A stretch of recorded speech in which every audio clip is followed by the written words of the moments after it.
안녕하세요. EBS 전속교사 오승희입니다. 반갑습니다. 아까 소개받은 것처럼 저는 경남 진해고등학교에서 영어를 가르치는 교사인데요. 지금은 EBS에 파견 가서 저희 서울에서 근무를 하고 이렇게 입시 설명회를 다니고 있습니다. 올해 마지막 입시 설명회가 저한테 있어서 여기 양산 물금고가 된 게 영광으로 생각을 하고 오늘 아주 기쁜 마음으로 왔는데요. 양산하면 제가 어린 시절에 자주 왔었던, 아시죠? 통도 환타지야. 거기 엄청 많이 다녔었거든요. 근데 그때 다닐 때만 해도 양산이 엄청 작은 도시라고 생각을 했었는데 오랜만에 왔더니 정말 신도시가 돼 있는 거예요. 그래서 좀 깜짝 놀랐어요. 그리고 학교에 왔는데 물금고 이름은 정말 많이 들었었거든요. 건물이 어쩜 이렇게 커요? 학교 건물이 엄청 크고 좋던데? 아, 그래요? 본인들이 못 느끼고 있는 거 아닌가? 일반적인 학교들보다 엄청 시설이 좋다라고 생각을 했는데 학생들이 바닥에 앉아 있어서 또 깜짝 놀랐던. 네, 그렇습니다. 앞서서 윤윤구 선생님께서 입시에 관한 이야기를, 전체적인 이야기를 해주셨어요. 저는 이제 어떤 이야기를 할 거냐면 여러분들이 어떻게 공부를 해야 하는지, 그리고 EBS에서 어떠한 강의들을 어떠한 것들을 여러분들이 도움을 받을 수 있는지에 대해서 이야기를 해볼까 합니다. 2016년이 곧 와요. 그죠? 그래서 여러분들이 아마 다이어리를 샀을 거예요. 플래너. 기본적으로 사야죠. 1학년들 아직 안 샀어요? 좀 분발하세요. 사야지.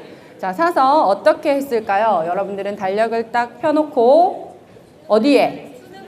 11월 27일에 동그라미를 빡 치면서 해방의 날, 결전의 날, D-Day 팍 적어놨을 거예요. 그러면서 뭐라고 생각할까요? 난 1년 동안 정말 열심히 공부할 거야. 아까 며칠 남았다 그랬죠? 331일.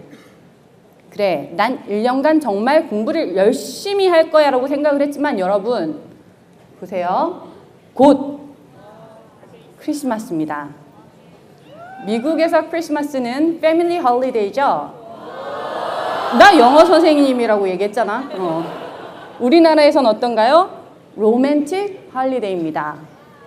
자, 남친 여친과 함께 팔짱을 끼고 여기 양산 시내를 돌아다녀야 하고요. 없는 분들은 어떻게? 나홀로 케빈과 함께 집도 좀 지켜보고요. 그죠? 그렇게 크리스마스가 지나가면서 새해가 밝아옵니다. 네, 1월 1일을 기점으로 난 정말 공부 열심히 해야지 하고 공부를 하다 보면 2월이 되면서 설 연휴가 오죠. 난 1년간 공부를 열심히 할 거니까 친척들을 몰아서 다 봐야지. 친척집에 갑니다. 세뱃돈을 받지요. 오랜만에 만나서 마음이 들뜹니다. 그렇게 2월이 지나가요. 3월이 됩니다. 새학기가 돼요. 우리의 마음가짐은 선생님과 상담을 하고 난 다음에 방향을 잡아서 정말 공부를 열심히 해야지. 상담이 안 끝납니다. 나는 상담을 도대체 언제 하는 거야? 공부도 시작을 못 합니다. 그렇게 하고 4월이 되면 중간고사를 치죠. 열심히 공부를 해야 되겠죠. 내신에 들어가니까.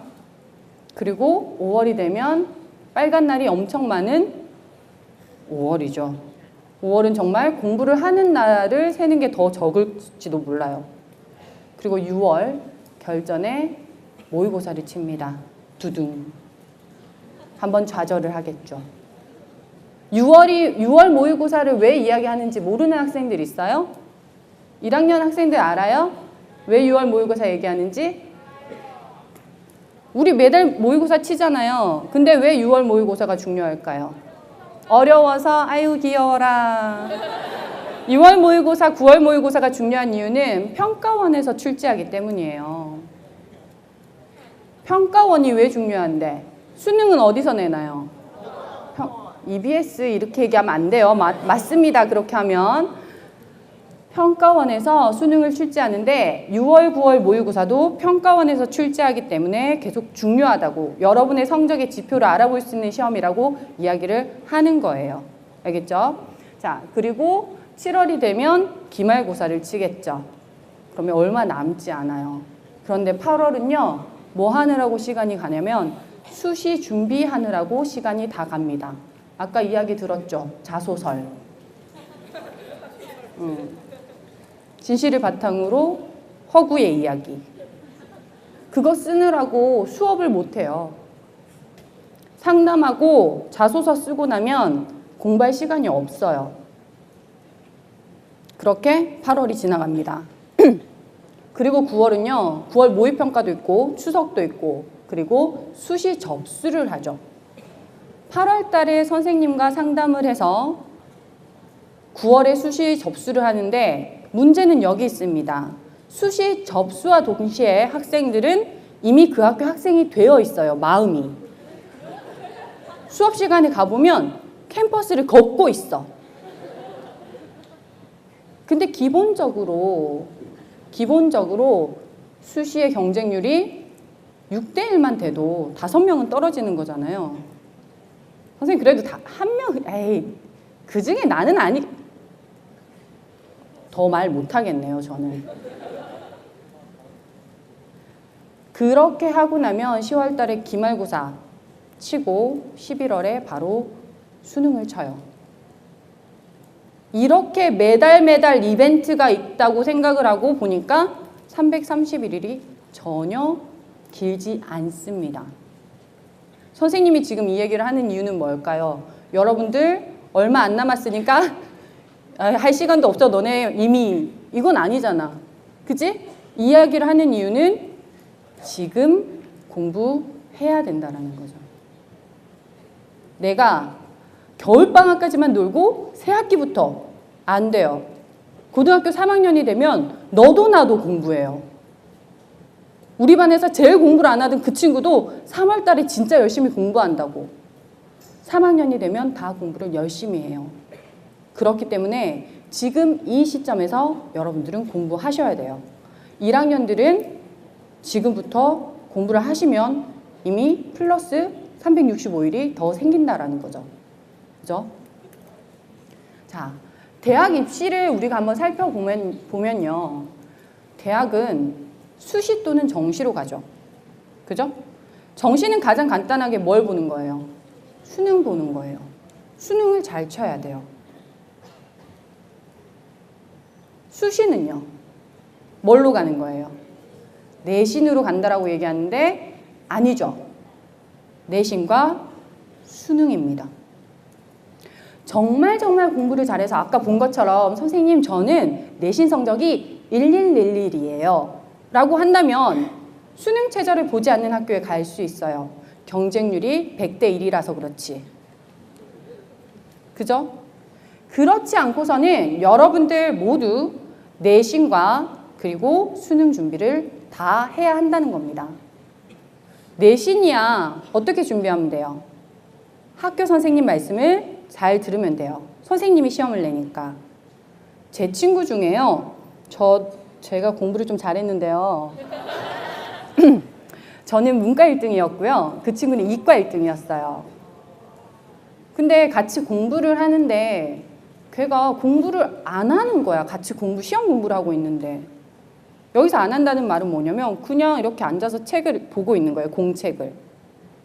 저는 어떤 스타일이냐면 막 미친 듯이 쓰면서 외우고 다시 한 번 더 생각해서 책 안 읽고 다시 책을 써보고 막 그런 스타일이에요. 볼펜이 다 닳는 순간 그래 이번에도 시험을 잘 칠 것 같은 예감. 이번에는 볼펜 2자루를 썼으니까 더 잘 치겠지. 뭐 이런 스타일인데 그 친구는 정말 가만히 앉아 있는 거예요. 너 왜 공부를 안 해? 라고 하니까 걔는 그게 공부하는 거래요. 응? 무슨 말이야? 걔는 공책을 보면 선생님이 하신 말씀이 들린대요. 미친 애가 아니고 내 친구를 그렇게 하면 안 돼. 자, 공책을 보면 그 선생님이 하셨던 그 순간의 상황이 생각이 나면서 선생님이 하신 말씀이 들린대요. 그러니까 다 기억이 난대요. 그렇게 하기 위해서 걔는 수업 시간에 정말 초 집중을 하는 거죠. 다른 생각을 하나도 하지 않는 거야. 공책을 보는 순간 그게 매개점이 돼서 매개체가 돼서 그 순간의 상황들이 다 기억이 나는 거예요. 여러분 이 정도는 아니더라도 내신을 위해서 정말 수업 시간에 집중해서 공부하셔야 돼요. 자, 그러면 수능 준비 공부하는 건 조금 이따 이야기하고 대학 입시에 관해서 이야기를 하면 여러분들 이거 한번 작성해 보세요. 아까 윤윤구 선생님께서 뭐 작성해 보라고 했어요? 자기소개서 작성해 보라고 했죠. 그 이유는 내가 부족한 것을 앞으로 만들어 나갈 수 있도록 작성해 보라고 했는데, 자, 이거는 여러분들이 고등학교 3학년 교실 8월 달에 볼 수 있는, 교실에서 8월 달에 볼 수 있는 내용이에요. 선생님과 상담하기 위해서 여러분들에게 작성해 오라고 하는 겁니다. 어느 대학교에 어떠한 전형으로 어떤 과에 지원을 할 건지에 관해서 여러분에게 써오라고 하는 거예요. 지금 이걸 쓰라고 하는 이유는 그거예요. 여러분들 8월 달에 가서 이런 학생들이 있어요. 선생님, 저는 서울대학교 학생부 교과 전형으로 가려고요. 무슨 말인지 알겠어요? 아까 선생님 뭐라고 했어요? 윤윤구 선생님께서 서울대학교는 학생부 교과 전형이 없다라고 이야기를 했죠. 방향성이 없이 달려나가면 그때 가서 후회를 하게 되거든요. 그래서 지금 내가 가고자 하는 대학, 그 학과에서 어떠한 과목을 중점적으로 보는지, 내가 어떠한 것을 더 노력해야 되는지 한번 준비해 보라는 말씀입니다. 또 그럴 경우가 있어요. 아까 이야기한 것처럼 내신이 30, 40, 40인 경우도 있고 어떤 경우는 40, 40, 20인 경우도 있어요. 그러면 내가 이 두 대학을 고민하고 있을 때 어떠한 대학 전형이 나에게 유리한지 생각할 수 있다는 거죠. 아, 이 두 개를 보고 이 학교 이름이 더 마음에 들어가 아니라 내가 어떤 학교를 갔을 때 더 좋은 결과를 낼 수 있을지를 미리미리 생각해 보라는 얘기입니다. 한 가지 중요한 점은요, 여러분들, 우리가 뭐 최저가 얼마예요? 어떤 전형으로 가요? 라고 이야기를 하지만 대학 입시도 전형이 여러 가지가 있잖아요. 그래서 여러분들이 그걸 세세히 분석해서 가게 되면, 분석하고 공부하면 여러분들에게 더 좋은 결과를 낼 수 있거든요. 얻을 수 있거든요, 여러분들이. 그렇기 때문에 지금 이 시점에서 한번 작성을 해보세요. 여러분 성적이라든지 뭐 그런 거는 선생님한테 요청을 해서 성적을 받을 수 있죠. 그런데 어떤 것들, 여기에 보시면 그 작년도 합격 평균이라는 부분이 있어요. 저건 어디서 알 수 있을까요? 대학교 홈페이지 가셔서 입학처에 가시면 있습니다. 거기에 보면요, 모집 요강이라고 있거든요. 그걸 보면 뭐 우리 과에서 몇 명을 어떤 전형으로 뽑을 거예요 라는 내용이 있고, 그런 다음에 전년도 입시 결과라는 게 있어요. 거기에 들어가 보시면 작년에 몇 점 정도가 커트라인이었는지, 아니면 합격자의 평균이 얼마가 되는지 알려줍니다. 그러면 내가 갈 수 있는지, 여기는 성적이 좀 남으니까 또 다른 학교를, 조금 더 높은 학교를 생각해 봐도 되겠구나, 이러한 판단을 할 수 있다는 거죠. 만약에 성적이 나와 있지 않으면 어떻게 하면 될까요? 안 알려주네 하고 끄면 될까요? 전화 한번 해보세요.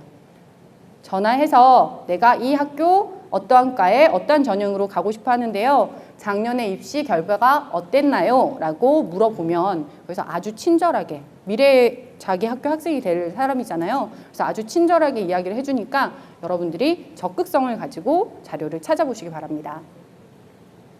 이렇게 입학처에 가서 자료를 받고도 여러분들이 고민이 있다, 담임 선생님과는 상담을 하려고 하는데 시간이라든지 그런 것이 맞지 않다라고 하면 EBS 가시면 진학상담실이라는 코너가 있어요. 이거 사용해 본 학생 있으세요? 있는지도 몰랐구나.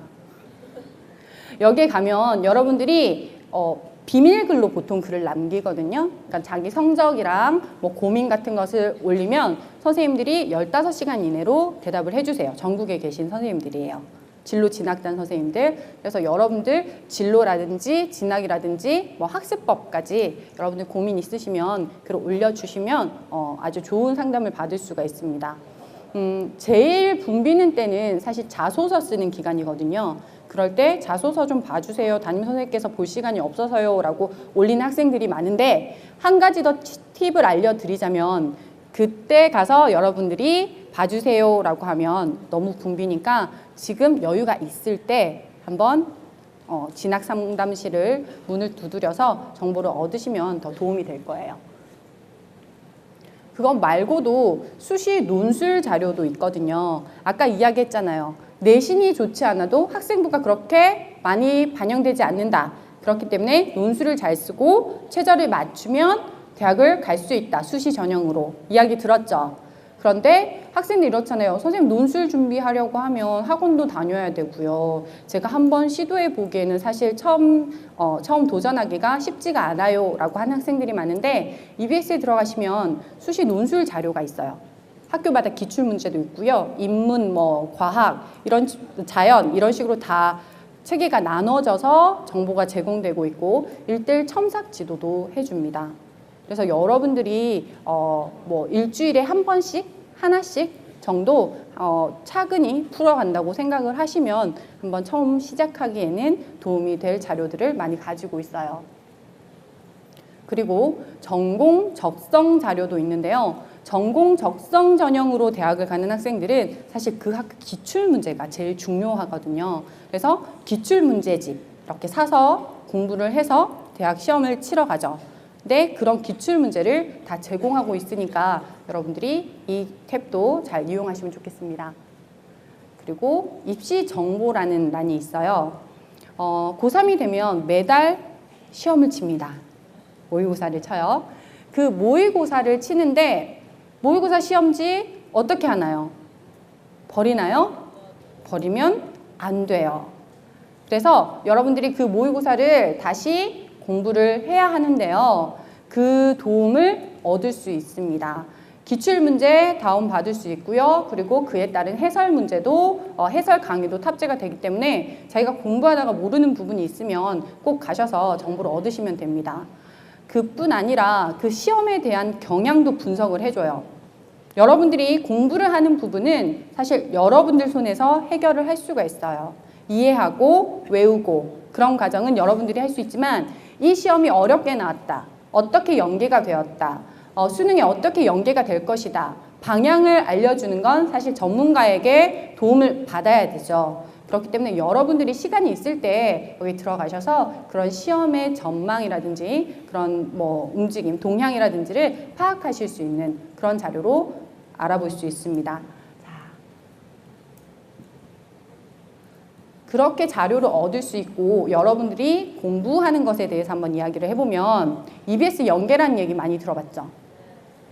EBS 연계라는 건 EBS 교재에서 수능 시험을 낼 거야 라는 이야기예요. 그죠? 몇 프로? 70%. 교재는 각 과목당 2권이에요. 수능 특강과 수능 완성. 예전에는 엔제도 있었고 인터넷 수능도 있었는데 이렇게 2권으로 딱 줄여졌습니다. 하지만 두께가 두꺼워졌어요. 그래서 문제가 줄었다라고는 할 수 없습니다. 하지만 여러분들이 봐야 하는 건 각 과목당 이 2권이라고 아시면 돼요. 자, 그러면 연계가 어떻게 되는지 한번 볼게요. 보이세요? 윗 문제가 수능이고요. 아래 문제가 수능 특강에 나왔던 문제예요. 수학이라서 좀 안 와닿나요? 얘는 어떠세요? 영어 듣기 문제예요. 사실 솔직하게 말씀드려서 작년에 비해서 직접 연계가 많이 줄었어요. 그래서 어떤 학생들은 EBS 연계만 공부한다고 EBS만 공부했는데 이게 뭐냐며 배신이라며 눈물을 흘리며 재수를 한다고 그런 학생도 있었어요. 근데 여러분, 연계의 핵심은 그거예요. 봤던 문제가 그대로 나오는 게 연계가 아니거든요. 여기서 위안을 삼을 수 있는 건 그거예요. 내가 만났던 곰돌이를 또다시 만난 것.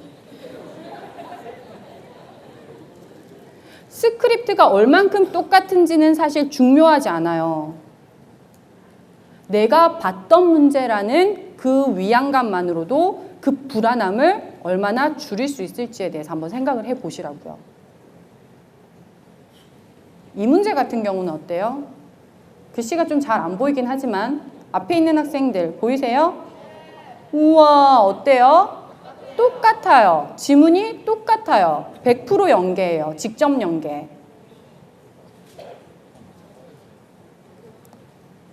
만약에 수능 완성해서 이 지문을 정말 열심히 잘 이해한 학생이라면 물론 수능 칠 때 다시 다 읽어보겠지만 훨씬 더 빠른 속도로 저 문제를 정확하게 이해함으로써 다른 문제까지 시너지 효과를 얻을 수 있다라는 거죠.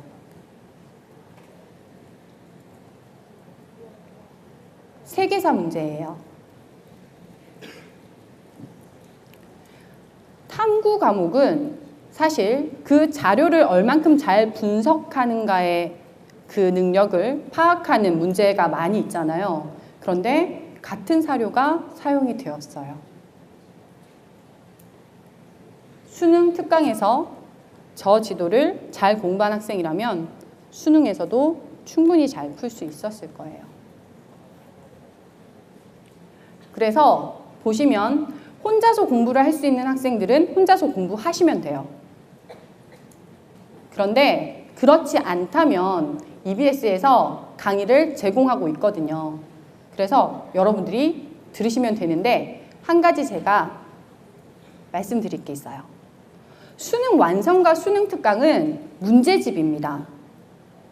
지금 당장 문제를 푸는 것은 사실 의미가 없어요. 여러분들이 해야 하는 건 뭔가요? 개념을 쌓으셔야 돼요. 1학년들 잘 들으세요. 개념 공부하셔야 됩니다. 2학년들 늦지 않았습니다. 개념 공부하셔야 돼요.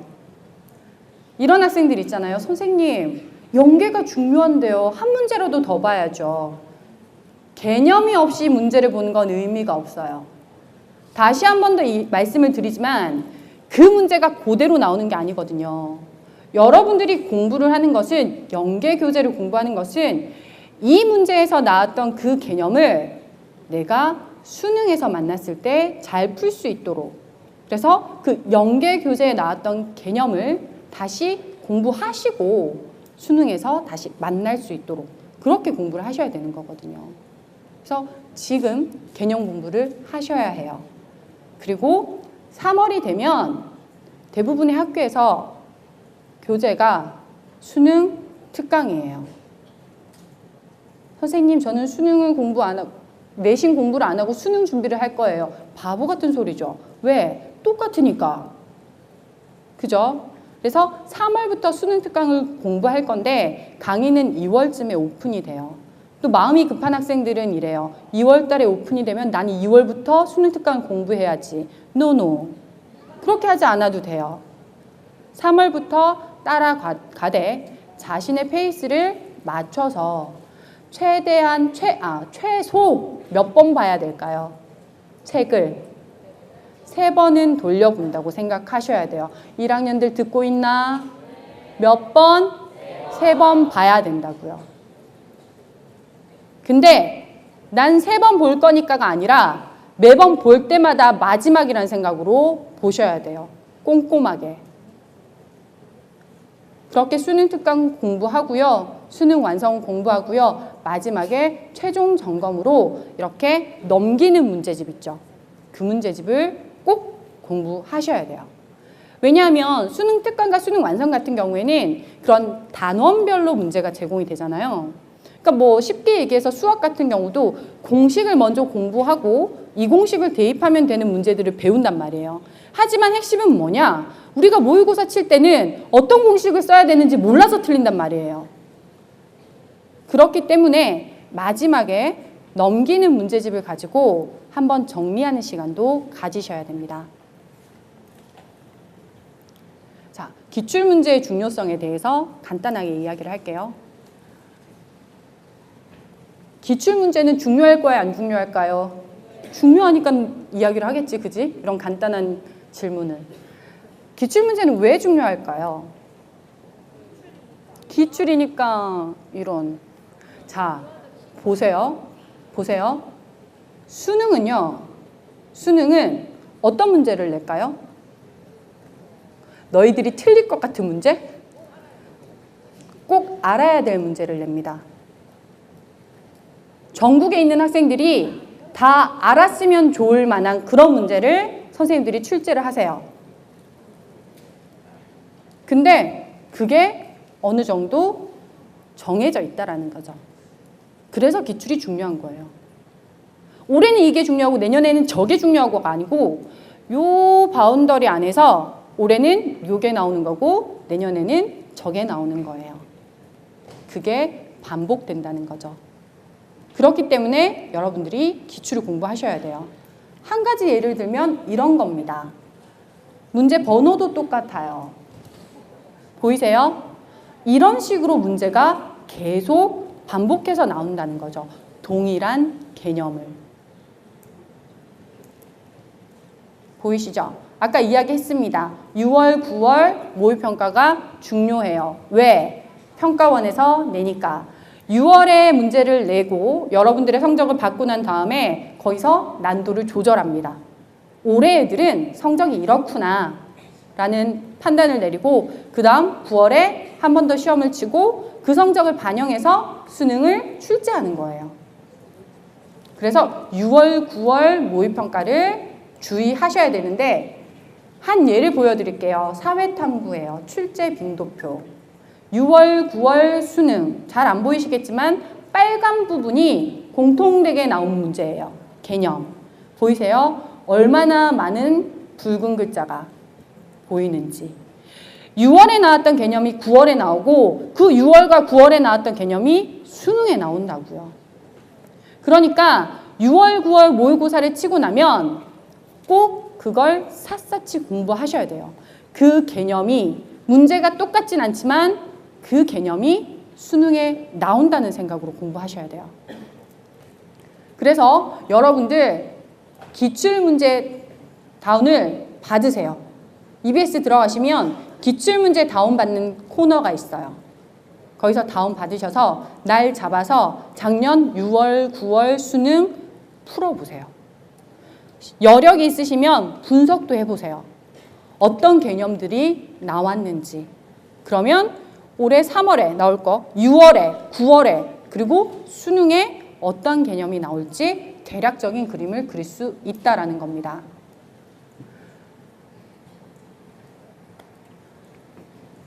여러분들 공부 열심히 하고 계세요? 정말 자신 있게 난 열심히 하고 있습니다 라고 말할 수 있는 학생들이 있을까요? 제가 수능은 사실 그렇게 열심히 공부하지 않았는데 임용은 열심히 공부했거든요. 그때의 모토는 뭐였냐면 내가 수능장을 나올 때 조금만 더 공부할 걸 이라는 마음이 들지 않도록 공부를 해야 되겠다. 떨어지고 붙고를 떠나서 내가 나오면서 진짜 조금만 더 했으면 이라는 마음이 들지 않도록 공부를 해야 되겠다라고 생각을 하고 공부를 했거든요. 그런데 여러분들 지금 생각해 보세요. 열심히 하고 말고를 떠나서 선생님 가지고 온 시간표를 보시면 어떤가요? 80분, 100분, 70분, 30분 곱하기 2, 60분 보이세요? 나는 과연 60분 동안 집중해서 공부를 할 수 있는가? 다시 한 번 더. 집중하지 않더라도 난 60분 동안 정말 엉덩이를 붙이고 책상에 잘 앉아 있는가? 생각해 보십시오. 60분이 안 되면 80분이 안 되고 80분이 안 되면 100분이 안 되죠. 앉아 있을 수도 없는데 공부할 수 있을까요? 여러분들 잘 생각하세요. 지금부터 1학년들은 특히 내가 100분 동안 앉아서 집중할 수 있는가에 대해서 고민을 해 보십시오.